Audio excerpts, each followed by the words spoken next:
Good morning from BBI. So, kamusta kayo mga ka-Shepity?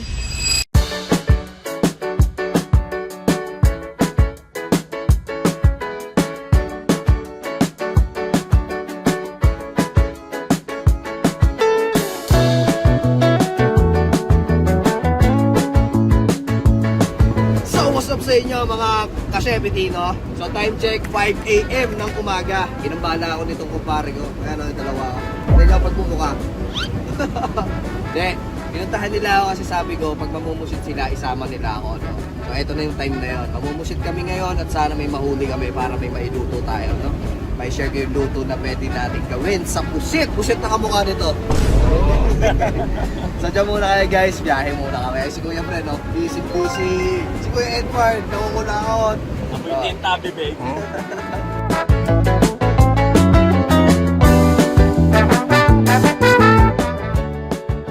So ayun nga, no, mga ka-Shepity, wala pa kami sa pupuntahan namin, no? So ito pa rin kami, tamang lakbay. Anong lugar yung pupuntahan natin, Kuya Brent? Leberick Bay. Ay, puta, maganda itong boy. Ilang isda mahuli natin. Mga kamukha ni Kuya Edward. So kung natatandaan nyo guys, si Kuya Edward, yung nilutuan ko last time ng kaldereta at hindi ko pa rin napopost ngayon. Pero mamaya ipopost na natin, no? Medyo busy lang tayo sa trabaho at mga bagay-bagay, pero ipopost yun natin mamaya. So guys, alam ko namimiss nyo ako, pero kayo, miss na miss ko na, no? So magkaka-TP Fair pala, no? Pwede kayo online sa website nila. Andyan, ipopost ko yung link. Pwede kayo umorder dyan ng TP Fair 3 tickets, no? May mga ipapabigay ko di silang premyo, sila Mambi, sila Bossing. Bumili na kayo ng ticket, guys. Isipin nyo, last time, pupunta lang kayo ng TP Fair pero may kotse kayo, no? Napakasaya nun. So, sana kayo yung manalo, guys. Kaya bumili na kayo ng ticket pag kayo magpahuli. Bossing, miss na kita. Mambi, lahat kayo dyan sa Team Payaman. Miss you na, guys. Eto, kaganda yung mga pinupuntahan ko dito, Bossing. Tignan nyo, Bossing.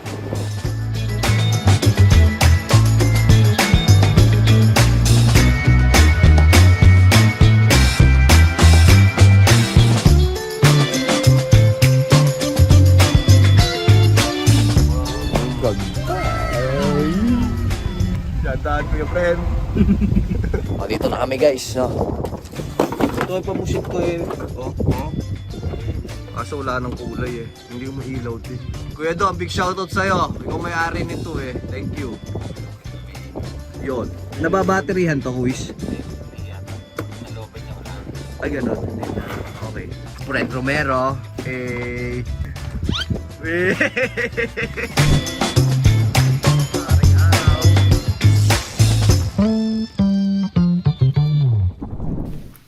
So dito na kami sa Leberick Bay, no? Wala kami nahuli sa unang pinuntahan namin.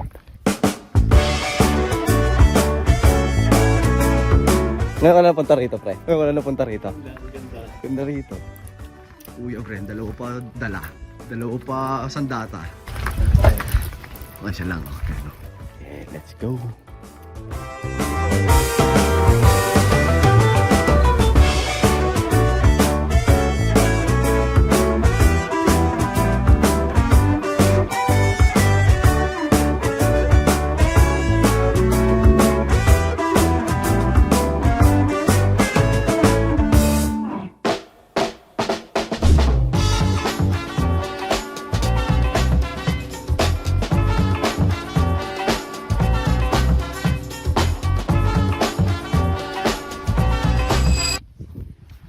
Matapos ang malagubat na dinaanan namin, nandito na kami sa Long Bay.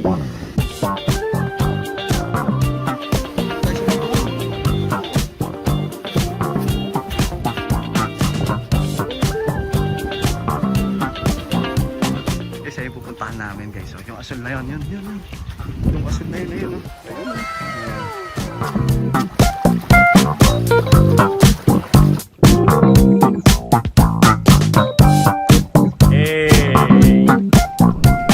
So ayun guys, wala kaming nahuli pero saya nung mga ligo namin, di ba? Kitang-kita niyo naman, no? Walang katao-tao dito. Sabi ni Kuya Brent, pinagka-campingan daw to dati pero ngayon wala. Kasi masyado masukal yung daan, no? Pero ito, in-enjoy na lang namin kaysa mabuisit kami. Oh, at least, oh, di ba? Tamang chill lang, oh. Oh, ha?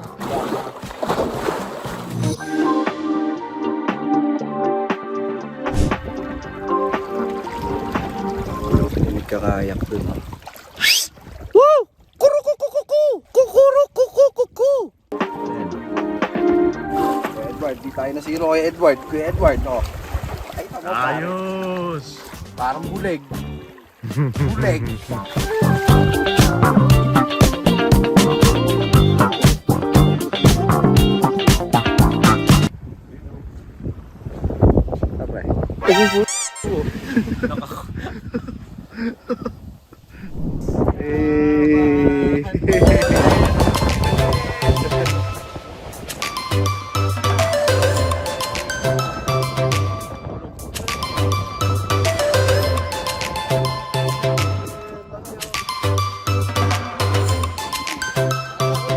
Atakin mo!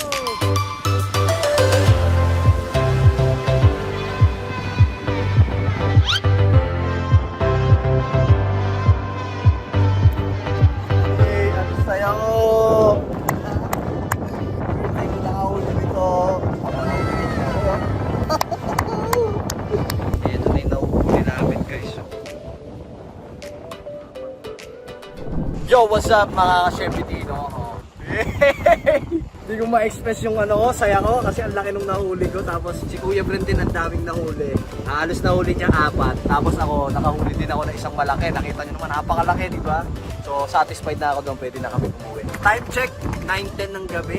Slow season ngayon dito sa British Virgin Island. Kaya pwede kami mag-fishing, no? May mga time kami para mag-fishing at makahuli kami na pwede namin kainin. Ngayon, naalamin ko lang yung isda kung anong tawag doon para alam natin kung pwede kainin at ano yung pwedeng iluto, no? Saya, grabe. Alam niyo yung pakiramdam ng adrenaline nyo, adrenaline rush ang tawag doon. Yung parang kinakabahan ka na na-excite ka, na parang gusto mong umutot, na parang matatahi ka. Alam mo yun, kumawari.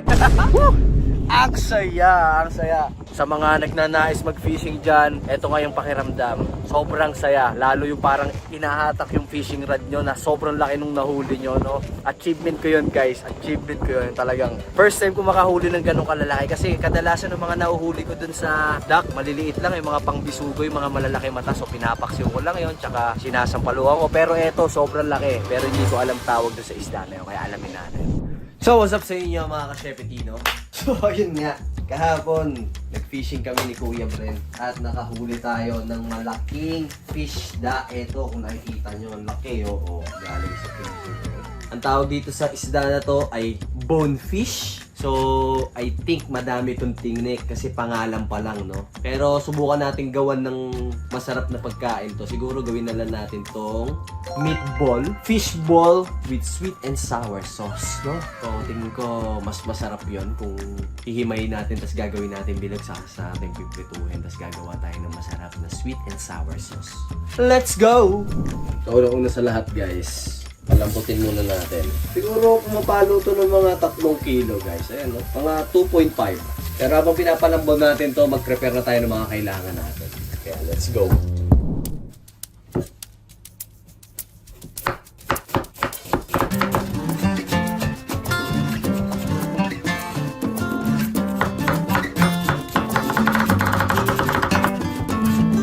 Kailangan natin siyang hiwain ng pino, guys, kasi mas magiging okay yung pagbabalot natin mamaya. Pagbibilog natin sa meatballs kasi durog na durog. Kung may mga chopper kayo or vegetable chopper, okay din yun. Pero kung masipag kayo maghihiwa, katulad ko yun, pinong-pino. Okay yan.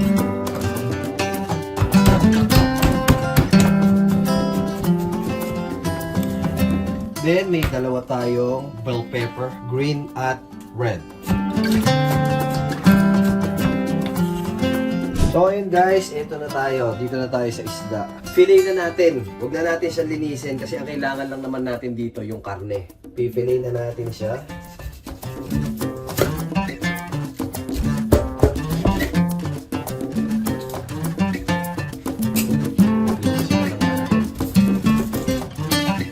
Ito na, fillet. Ngayon, para matanggal natin yung buto niyan, kakapain natin kung nasan yung buto. Ito, pinakamahirap na part.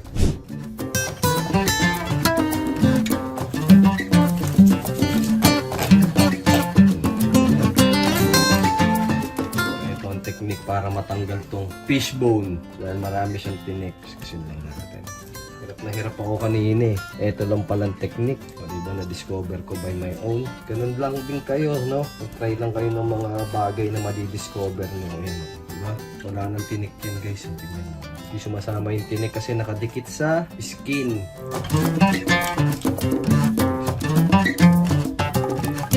Ayan. So guys, ready na yung nahimay natin. Ito yung mga nahimay natin guys. Oh. Yan na yung pinaka-meat ng bonefish natin na nahuli natin kahapon. So isang buo to, ito lang yung nakuha natin, no? Siguro dahil maraming ang buto at yun nga, halos yung iba may mga buto pa kaya tinapon ko na lang. So pagsama-samahin na natin, kumuha tayo ng malaking bowl. Malaking bowl, kawali lang meron tayo dito. So diskarte tayo, mga improvise. So lagay natin yung meat, lagay natin tong carrots, tapos sibuyas, konting bawang, itlog. Pang-binder natin yan guys, yung itlog. Dalawang itlog. Pwede kayo maglagay dyan ng kahit anong pampalasa. Pwedeng asin paminta, magic sarap, magic kinisa. Ito, lagay tayo ng magic sarap. Oh. Tapos, paminta. Kaya bahala kung gano'ng gusto nyo karami. Pwede nyo lagyan to ng kinchay or celery ha. Kaso dito, walang kinchay. So, wala rin ako nabiling celery. Pero pwede na yan. Lagyan naman natin ngayon ng harina. Make sure na wala ng tinik ha, yung pinaka-meat nyo kasi baka may mapakain kayong matinik, di ba, delikado. So, check nyo lang maigi. Mukhang malupit ang kakalabasan nito ah. So, unang-una sa lahat, maglagay tayo ng mantika. Yan, medyo lubog. Gawin na natin lahat. Then, painitin lang natin yan. Bilog tayo ng konti. Kamayin ko na, ako lang makakain ito eh. Gawin na natin. So, kapag mainit na yan, lagay na natin to. Brown gawin natin. Hindi pa luto yung loob eh. Put aside muna natin. Mainit. Kung mapasong bibig natin. Bilog na bilog. Kaya ano lang na natin palamigin. Check na natin. Kaso tingin ko mainit eh. May usok-usok pa. Oh, kita nyo guys. Oh.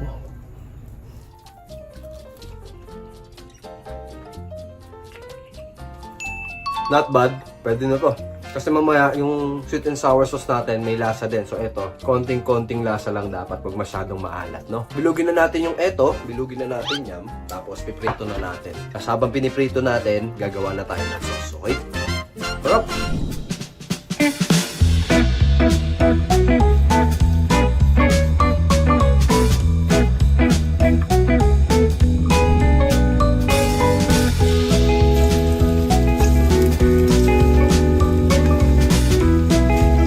Tanda ako nung gumagawa ko ng meatballs sa Paya Mansion, ang dami talaga eh. So hinaan lang natin para di siya masunog. So guys, sanguin na natin kasi wag natin siyang sunugin, no? Dapat ano lang siya, golden brown. So yan, ready na siya guys. Yan. Saka guys, advice ko sa inyo, wag nyo masyadong lakihan yung pagbibilog, no? Yung parang bola lang siya ng ano, ping-pong ba? Para maluto rin, maging even yung pagkakaluto niya, tas wag nyong ilakas ang apoy. Pag uminit na yung apoy, sa high heat, medium heat nyo na po yun. Lagay na natin iba.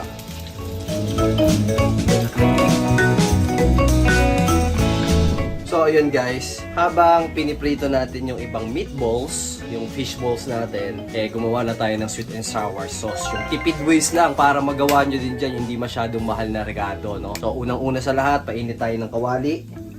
Habang iniinit natin yan, naglagay na tayo ng konting mantika. Dito na rin tayo kumuha, konti lang, para tipid lang.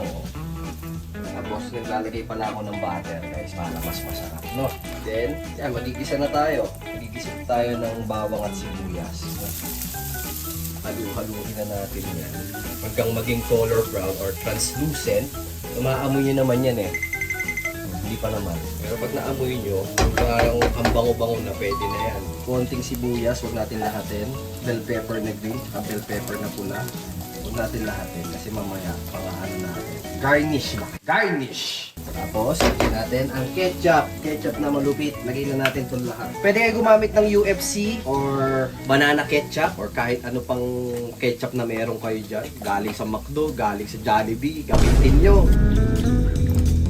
Tapos, konting paminta. Kaya nang bahala kung gusto nyo na maanghang, lagyan nyo ng sili. Pero tayo, sweet and sour lang tayo. Paminta marami. Tapos, suka. Suka natin siguro mga 1 kutsara suka lang. 1 kutsara suka.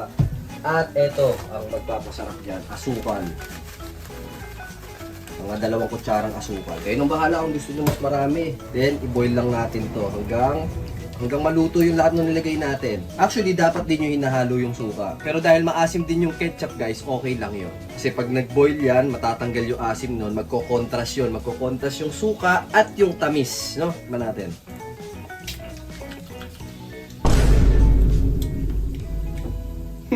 Ayos na. Sarap! Antay lang natin to kumulo. Tapos ready na yan, guys. So, ayan nga, guys. Kumukulo-kulo na siya, no? Bago natin itambog tong fish balls na to, guys. Nais ko muna i-shout out itong mga to, no? Mga tropa ko to dito, eh. Una-una sa lahat, si Erickson Tatak Del Rosario. Big shoutout po sa'yo. Si Raul. Big shoutout po. Kuya Raul, mga tropang video to. Si Tukayo, Kenneth. Si Bren, Kuya Bren. Si Ramil. Si Kent. Si Kuya Mandy. Si Kuya JB. Si Kuya Jobo. Si Kuya JB galing Dubai yan. Si Kuya Jobo, hindi ko alam kung saan siya galing, pero sobrang bait niya, Kuya Jobo. Si Kuya Renz, si Mark Henson, tapos si Kuya Ronson, si Edward, pati na rin si Bong Mariano, at si Emery Tono. Big shoutout po sa inyo lahat. So, ingat kayo palagi, guys, and sana, kung nasan man kayo, mapagtagumpayan nyo yung mga ginagawa nyo sa buhay, no? At sana, maabot yung mga pangarap nyo. God bless you. So, ito, kumukulo na yung pinaka sweet and sour sauce natin. So, ilalagay na natin to. Yan. Ito pa. Then, lalagay na natin tong mga natirang sibuyas, green peppers, at red. No? Haluin na natin, guys. Yan na yan, guys. Yun na yun, no? Diba? So, konting painit lang, konting pakulo pa para pumasok yung init dun sa loob. Pero, sobrang solid na yan, guys. No? Fishball with sweet and sour sauce sa matipid na paraan, guys. So, pwede na to, guys. Ready na to. Lagyan na lang natin ng sesame seed para mas maganda itsura niya. Tsaka toppings, no? Tapos, yung iniwan natin na spring onion. So, yun nga, guys. Tapos na tayo sa niluto natin na sweet and sour sauce. Yeah, boy. So, nagsaing ako kanina, guys. Tamang-tama. Kasi nagugutom na ako. Tandok tayo ng kanin, no? Ito tayo ng konti. Food trip tayo niyan, syempre, oh. Kain tayo. So, first bite, para sa inyo itong niluto ko, guys. Gawin nyo din dyan sa bahay nyo. And sana magustuhan na makapaglulutuan nyo, no? Sobrang simple lang. Kain tayo.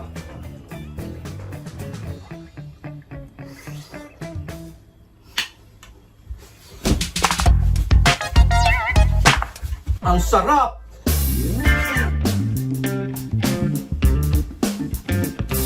Grabe! Nung kasama ko kahapon si Kuya Bren, bibigyan din natin siya nung niluto natin, no? Para matikman niya. Panalo! Mas masarap to kung maanghang, no? So baka yung mga pagbibigyan natin mamaya ayaw na maanghang. So okay lang to. Medyo maanghang siya kasi dinamihan ko yung paminta. Pero saktong-sakto lang. Habang kumakain ako, guys, na-realize ko habang nagpipishing ako, nagkakaroon ako ng peace of mind, no? Dami ko kasing iniisip. Siguro dahil malayo ako sa Pilipinas, tapos mag-isa lang ako dito sa bahay. Habang nagpipishing ako, na-realize ko na minsan nawawalan tayo ng pag-asa, di ba? Bago ko kasi mahuli yung malaking isda na yon, kasi Kuya Bre, nakakaapat na isda na siya. First time ko yung nakahuli, guys, kaya tuwan-tuwa ako. Ang laki, di ba? Halos gabraso ko. So, bago kami pumunta doon sa pinuntahan namin nung gabi, nandun kami sa dagat, di ba? Instead na makahuli kami, naligo na lang kami. Nakita nyo, di ba, naligo na lang kami. Sobrang solid, sobrang solid.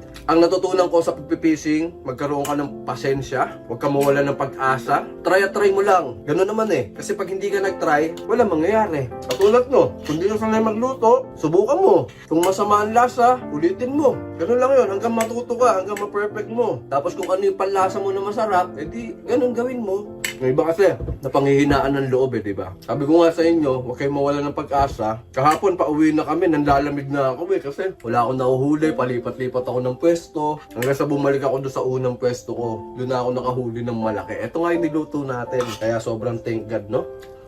Solid to, solid. So guys, sa susunod uli na mahuhuli natin, gagawa ulit tayo ng ibang pagkain, okay? Sa mga hindi pa nakaka-subscribe, mag-subscribe na kayo and like nyo po ito kung nagustuhan nyo at kung may natutunan po kayo, pwede nyo rin po i-share sa iba para matuto rin po yung iba, no? Tapos wag nyo pong kalimutan na mag-comment at mag-suggest ng mga pwede pa natin lutuin, no? So ikaw, para sa'yo, approve ba itong niluto natin? No? Comment ka naman dyan at sabihin mo kung taga-saan ka para next time, ikaw yung isa-shoutout ko, okay? Payaman pa rin tayo, kahit nasa ibang bansa tayo, kailangan natin magpayaman para mas marami tayong matulungan, no? Ingat kayo palagi and God bless. Peace out.